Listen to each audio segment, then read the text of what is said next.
Padre, del Hijo y del Espíritu Santo. Amén. Queridos hermanos, aquí Padre Michel Bonifacio saludo y bendigo con sus familias. Continuamos en esta explicación de la fe católica, apoyándonos en el Catecismo Mayor de la Iglesia Católica, publicado por el Papa San Pío X. Catecismo Mayor del Papa San Pío X. Preguntas 796 a 808. De las indulgencias. ¿Qué son las indulgencias? Las indulgencias son la remisión de la pena temporal debida por nuestros pecados, ya perdonados en cuanto a la culpa. Remisión que otorga la Iglesia fuera del sacramento de la penitencia. ¿De quién ha recibido la Iglesia la facultad de conceder indulgencias? La Iglesia ha recibido de Jesucristo la facultad de conceder indulgencias. ¿De qué manera la Iglesia nos perdona la pena temporal por medio de las indulgencias? La Iglesia nos perdona la pena temporal por medio de las indulgencias, aplicándonos las satisfacciones sobreabundantes de Jesucristo, de María Santísima y de los santos, los cuales forman lo que se llama el tesoro de la Iglesia. ¿Quién tiene el poder de conceder indulgencias? El poder de conceder indulgencias lo tiene únicamente el Papa en toda la Iglesia y el obispo en su diócesis, según la facultad que le otorga el Papa. ¿De cuántas especies son las indulgencias? Son de dos, plenaria y parcial. ¿Qué es indulgencia plenaria? Indulgencia plenaria es la que perdona toda la pena temporal debida por los pecados. Por esto, si uno muriese después de ganarla, iría derecho al cielo sin pasar por el purgatorio. Queridos hermanos, cuando uno peca mortalmente, un bautizado que peca mortalmente, y bien renuncia de un cierto modo, aunque no quiera, rompe con Dios, renuncia al cielo y abre delante de sí la puerta del infierno. Al confesarse, recibe el perdón de la pena eterna del infierno. Regresa hacia Dios. Ahora, si está totalmente arrepentido, con grande caridad y grande dolor de haber ofendido a Dios, la absolución que le da el sacerdote en nombre de Cristo Dios, bien perdona todo, y si muere va al cielo. Pero en general no pasa así. Pecamos, nos confesamos porque tenemos miedo de ir al infierno, por ejemplo, y bien la absolución paga la pena eterna del infierno.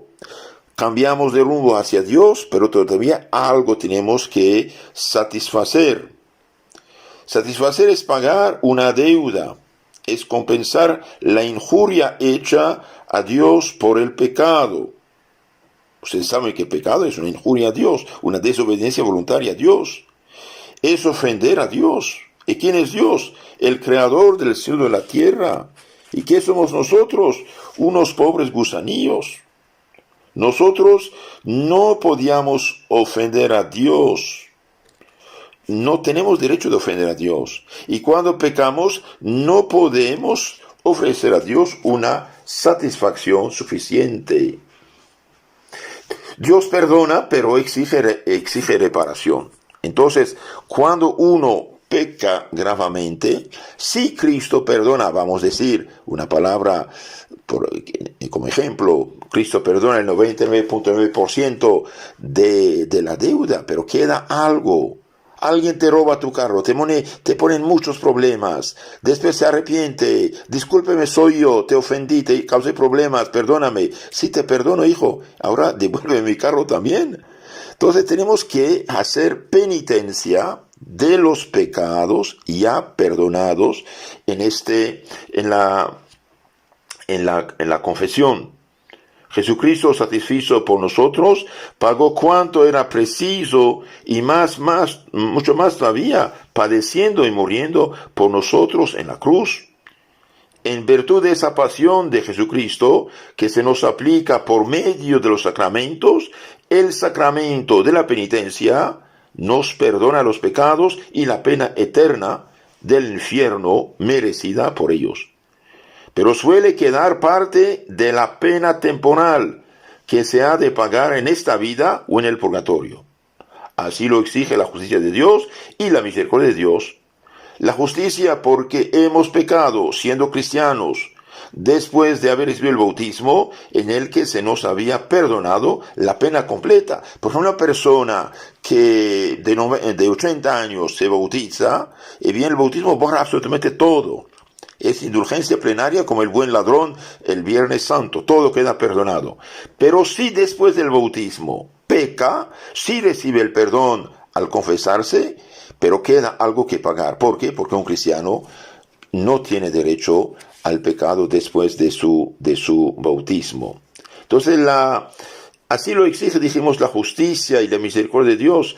La justicia porque hemos pecado después del bautismo, y la misericordia porque así entendamos mejor cuán aborrecible es el pecado, es digno de castigo, y podemos evitarlo mejor. Entonces, ustedes saben que tenemos que hacer oración respecto al pasado, tenemos que hacer limosnas y tenemos que hacer ayuno, es decir, penitencias. La oración comprende todos los ejercicios de piedad, misa, oraciones, rosarios. La limosna comprende todas las obras de caridad, de misericordia, y el ayuno comprende todas las obras de mortificación, Tenemos que hacer la oración para someter nuestra alma a Dios, ayuno, mortificar nuestro cuerpo, nuestros sentidos, y limosna, ser generosos con nuestros bienes para ayudar al prójimo. Entonces, ahora, ¿qué pasa con lo de la indulgencia? Y bien, la indulgencia es algo muy interesante. Vamos a dar un ejemplo. Supongamos una persona está en la cárcel. No sé, es un ejemplo que doy. Debe $200,000, no los tiene, está en la cárcel. Y bien, unas personas generosas se privan de sus bienes, juntan el dinero y pagan la deuda. Entonces, él tiene que salir. Ahora, un cristiano que pecó, que se arrepintió, que hizo penitencia, que se confesó, sí, ya no va al infierno, sí, su pena eterna del infierno está perdonada, pero Dios exige reparación. Entonces tiene que hacer penitencia o en este mundo o en el cielo, en el purgatorio, quiero decir, que es camino al cielo, de hecho. Entonces, ¿qué hace la iglesia? La iglesia dice, por ejemplo, el que se confiesa, está en el Evangelio, San Juan, capítulo 20, 22, 23, el que comulga, capítulo 6 de San Juan, al final, el que come mi cuerpo, bebe mi sangre, tiene la vida eterna. El que hace una buena obra, una caridad, una limosna, capítulo 25 de San Mateo, donde habla, vayan hacia el infierno los que no han hecho obra de caridad, al contrario, vengan los benditos de Dios, tuve hambre, sed, me dieron de comer y beber.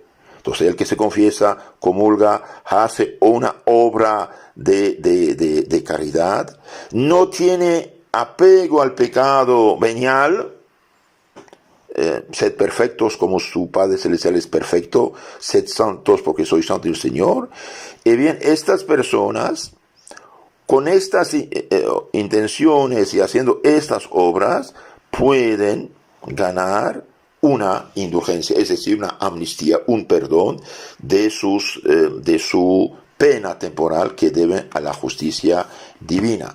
La indulgencia nunca perdona el pecado mortal en sí, no. Esto tiene que hacerse en la confesión. Entonces la indulgencia puede ser plenaria, puede ser parcial. La indulgencia plenaria es la que perdona toda la pena temporal debida al pecado. Por eso, si uno muriese después de ganar la indulgencia plenaria, iría derecho al cielo sin pasar por el purgatorio. Esto, la Iglesia tiene el poder de conceder estas indulgencias. Y la indulgencia parcial es la que perdona solamente una parte de la pena temporal debida por los pecados, una parte. Ahora, ¿qué pretende la Iglesia al conceder indulgencias? Al conceder indulgencias, pretende la Iglesia ayudar a la incapacidad que tenemos de expiar en este mundo toda la pena temporal, haciendo que consignamos por medio de obras de caridad y caridad cristiana lo que en los primeros siglos procuraba con el rigor de los cánones penitenciales. Entonces la Iglesia quiere ayudar a sus hijos concretamente a cumplir el Evangelio. Hijo, usted hizo pecados, se arrepintió, se confesó, te felicito, porque una persona hizo, no sé, un aborto, pecados graves de infidelidad, de fornicación, de adulterio, de borrachera, etcétera, etcétera. Tiene que reparar esos daños que hizo. Ah, me confesé ya. Sí, escapas del infierno, pero tienes que hacer penitencia de estos pecados. Entonces la Iglesia quiere ayudarlos a sus hijos, pero impulsándonos a vivir mejor la fe. El que se confiesa. La confesión es precepto divino. Recibe el Espíritu Santo a quien los pecados quedan perdonados y a quien retiene quedan retenidos. Capítulo 20, 22, 23 de San Juan. El que comulga, el que no come mi cuerpo, no bebe mi sangre, tiene la vida eterna, dijo Cristo. Entonces es necesario comulgar. El que hace una obra de caridad, váyanse malditos al fuego eterno, porque tuve hambre y sed, no me dieron de comer y beber. Entonces hace falta obra de caridad. El que renuncia a todo pecado y no tiene apego al pecado venial, y bien recibe la indulgencia, es decir, de los méritos de Cristo y de la Virgen y de los santos. La Iglesia toma de ese tesoro, dice: usted hizo estas obras, te has confesado, comulgado, hecho obra de caridad, y no tienes apego al pecado venial, y bien, yo otorgo esta indulgencia, este perdón, esta amnistía por la deuda de tus pecados. Entonces dijimos, la indulgencia es para ayudar a los fieles por medio de obras de piedad y caridad a reparar el daño que han hecho. En los primeros siglos, por ejemplo, un pecado de adulterio, etcétera, eran años y años de pan y agua, penitencias gravísimos. Por ejemplo, se reza a veces en los misales, dice: usted reza la litanía del Sagrado Corazón de Jesús, por ejemplo, tiene 7 años de indulgencia. Significa que al hacer esta oración con devoción, con piedad, con atención, en estado de gracia, usted puede ganar el equivalente de remisión de tu deuda con la justicia divina de 7 años de penitencia, pan y agua que hacían los primeros cristianos. Aquí la pregunta 804 dice: ¿qué se entiende por indulgencia de 100 días, 7 años u otros semejantes? Por indulgencia de 100 días, 7 años, etcétera, se entiende la remisión de tanta pena temporal cuánta se descontaría con 100 días o 7 años de la penitencia antiguamente establecida por la Iglesia. Entonces, al hacer tal oración o tal obra de caridad, usted gana igual que es como si hubiera hecho 7 años, por ejemplo, de penitencia. ¿Qué caso hemos de hacer de las indulgencias? Grandísimo caso hemos de hacer de las indulgencias, porque con ellas satisfacemos la justicia de Dios y más presto y fácilmente alcanzamos la posesión del cielo. ¿Qué se requiere para ganar las indulgencias? Interesante esto. Para ganar las indulgencias se requiere, 1, estar en estado de gracia, o a lo menos en la última obra que se cumple. 2, pureza aún de las culpas veniales, cuya pena queremos que se perdonen. Entonces, estar en estado de gracia y pureza, aún de las culpas veniales, cuya pena queremos que se perdone. 2. Cumplir las obras prescritas, por ejemplo, no sé, hacer tal obra, tal caridad, tal ayuno, o cooperar con un orfanato, asilo de ancianos, etc. Comprar una obra. 3. Intención de ganarlas. Y 4. Ser súbdito del que las concede. Por ejemplo, un obispo en su diócesis dice, bien, estamos haciendo un hospital para los huérfanos, los enfermos, y bien, el que ayuda, yo doy indulgencia. Entonces, para ganar la indulgencia hace falta ser estado de gracia y pureza, cumplir las obras prescritas, intención de ganarlas, ser súbdito del que las conceda. Ahora, cuando un católico hay indulgencias, por ejemplo, el que hace el rosario, el Vía Crucis, tiene indulgencia, y bien, con tal que lo tenga, eso la Iglesia en general lo da a todos. ¿Pueden aplicarse también las indulgencias a las almas del purgatorio? Sí, sí se pueden. Las indulgencias pueden aplicarse también a las almas del purgatorio, siempre que lo declare quien las otorga. Para las almas del purgatorio se puede. ¿Qué es jubileo? Jubileo, que ordinariamente se concede cada 25 años, es una indulgencia plenaria con muchos privilegios y concesiones particulares, como la absolución de algunos pecados reservados y de las censuras y la conmutación de algunos votos. Esto dice el Catecismo Mayor del Papa San Pío X. Ahora ustedes saben que los protestantes siempre nos reprochan los de las indulgencias, de lo de Lutero, etc. Y bien, ese es un pretexto, La indulgencia es algo absolutamente bíblico, cristiano. Ustedes saben que San Pedro y San Pablo llevaron la fe cristiana a Roma. Ellos y después sus sucesores, los papas, los obispos de Roma, trabajaron para derrumbar el paganismo y hacer este pueblo cristiano. Bien. Constantino, el primer emperador romano que se hizo cristiano, hizo construir, pienso en los años 324 por ahí, una basílica sobre la tumba de San Pedro en el Vaticano. Entonces, imagínense, del año 324 a 1505, esta basílica ya era vieja, iba a caer. Entonces el Papa de esta época, Julio II, pidió a los católicos, diciendo, mire, el que se confiesa, comulga, reza, no tiene afecto al pecado, al pecado venial, y hace una limosna, ayuda para reconstruir esta basílica, yo doy una indulgencia por la pena temporal de sus pecados. Hasta ahí no hay ningún problema.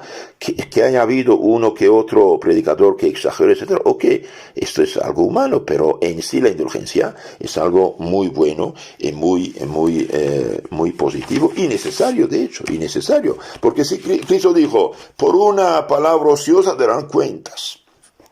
Por una palabra ociosa darán cuentas. Ahora imagínense cuando uno peca más gravemente, y bien, si no hace penitencia, bien, irá en el lugar de purificación que es el purgatorio. Es algo muy serio.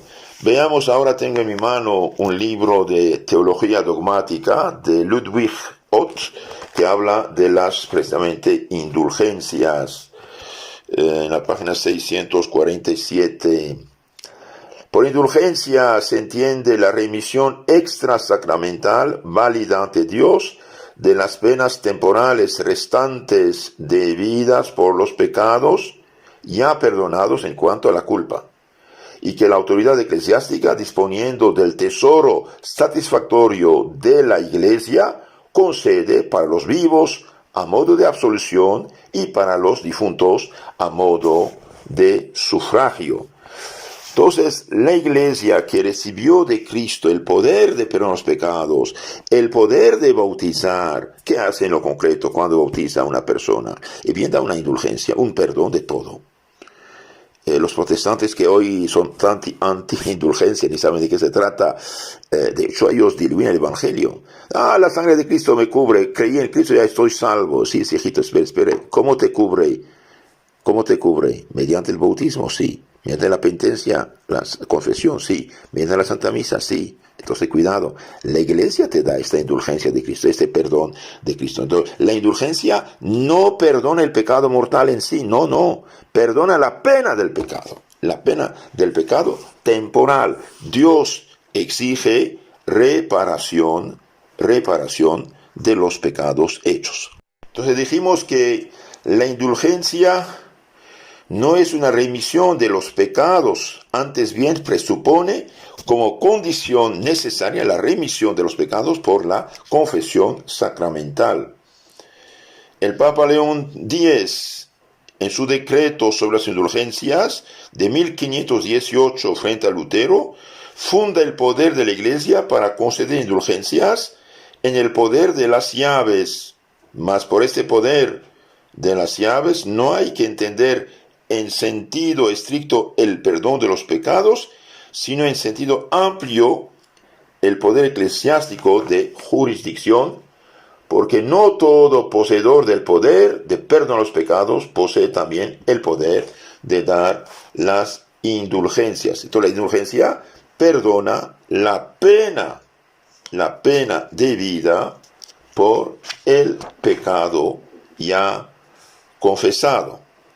Dijimos, se puede ganar la indulgencia total, completa o parcial. Bien, tratemos de ganar las dos. ¿Por qué no? Es algo importante. El uso de las indulgencias resulta útil y saludable a los fieles. Es Santo Tomás de Aquino, en su suplemento de la teología, Suma Teológica 25.2 dice: según Santo Tomás, es motivo razonable todo aquel que contribuye a la gloria de Dios y al provecho de la Iglesia. Y bien, si la Iglesia ayuda a sus hijos cuanto antes a salir del purgatorio, o más bien no ir al purgatorio, ¿por qué no? Como dije, si una persona está en la cárcel y no puede pagar su deuda, pero otras personas se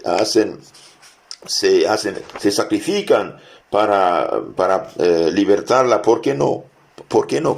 ¿Cuál es el problema? Y de hecho hoy, como dije, los protestantes, ellos se aplican una indulgencia total y absoluta a sí mismo sin ningún derecho. La sangre de Cristo me cubre, sí, hijito, te cubre, pero hagan lo que dice la Iglesia en primer lugar. Terminamos este tema ahora apoyándonos de dónde saca la Iglesia este poder y estos medios de ayudar a sus hijos a pagar la deuda que tienen con la justicia divina. Y bien, la fuente de las indulgencias es el tesoro satisfactorio de la Iglesia, que se compone de las sobreabundantes satisfacciones de Cristo y de los santos. Entonces, Cristo murió por nosotros, dio su vida por nosotros en la cruz, y bien, los méritos de Cristo fueron confiados a la Iglesia. Cuando dice, vayan y bauticen en nombre del Padre, del Hijo y del Espíritu Santo, concretamente, la sangre de Cristo purifica a esta persona que se bautiza, sea del pecado original si es niño, sea pecado personal y original si es adulto. Entonces la Iglesia, en nombre de Cristo, de los tesoros de Cristo, de la Virgen, de los santos, saca para ayudar a sus hijos que tienen algo que pagar con la justicia divina. Dios podría perdonar a los hombres sus pecados sin ninguna clase de satisfacción, y no por eso quedaría quebrantada la justicia. Pero de hecho, en el orden de la salvación que Dios estableció por medio de Cristo, el perdón de los pecados exige una satisfacción conveniente. Cuando por las indulgencias se perdona de forma extrasacramental las penas temporales debidas por los pecados, la Iglesia ofrece a la justicia punitiva de Dios una compensación satisfactoria correspondiente a las penas temporales que se condonan al que recibe las indulgencias. Y tal compensación satisfactoria la toma la Iglesia de la satisfacción infinita de Cristo y de los excedentes de los santos, esto es, de la satisfacción que sobrepasan la medida de lo que éstos debían por sus propios pecados. por propios pecados. Entonces, la iglesia toma del tesoro de Cristo y de los santos, paga la deuda de sus hijos. Cada confesión, cada comunión, cada buena obra que hacemos también disminuye nuestro purgatorio. Tratemos de hacer penitencia. Darán cuenta por una palabra ociosa que dijo nuestro Señor Jesucristo. Que Dios los bendiga y las Virgen los cuide. En nombre del Padre, del Hijo y del Espíritu Santo. Amén.